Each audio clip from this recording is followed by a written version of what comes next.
దేవునికి స్తోత్రములు. మీ అందరికీ నా వందనములు. ఈరోజు దేవుని వాగ్దానము, జ్ఞానము గలవాడు బలవంతుడుగా నుండును. సామెతల గ్రంథం 24వ అధ్యాయం 5వ వచనం.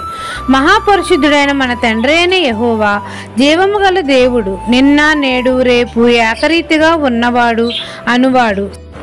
మన ప్రభువు మనతో సెలవిస్తున్నాడు, జ్ఞానము గలవాడు బలవంతుడుగా నుండును అని. మనమందరము దేవుని యందు భయభక్తులు కలిగి ఉండుటయే జ్ఞానమునకు మూలము. మనకు జ్ఞానము కొదువుగా ఉంటే, మన ప్రభువుకు మొరపెట్టినప్పుడు మనకు జ్ఞానం కావాలని వేడుకుంటే, తండ్రి మనకు జ్ఞానమును సమృద్ధిగా దయచేస్తాడు, వివేకమును దయచేస్తాడు. జ్ఞానము దొరికిన ఎడల ముందుకు మనకు మంచి గతి కలుగుతుంది. జ్ఞానము అనగా దేవుని కలిగి ఉండుట, దేవుని చిత్తమును నెరవేర్చడము. దేవుడు మనకు తోడుగా ఉన్నట్టే. కావున జ్ఞానము గలవాడు బలవంతుడుగా ఉంటాడు, తెలివి గలవాడు శక్తివంతుడుగా ఉంటాడు. జ్ఞానము వలన ఇల్లు కట్టబడుతుంది, వివేచన వలన అది స్థిరపరచబడుతుంది.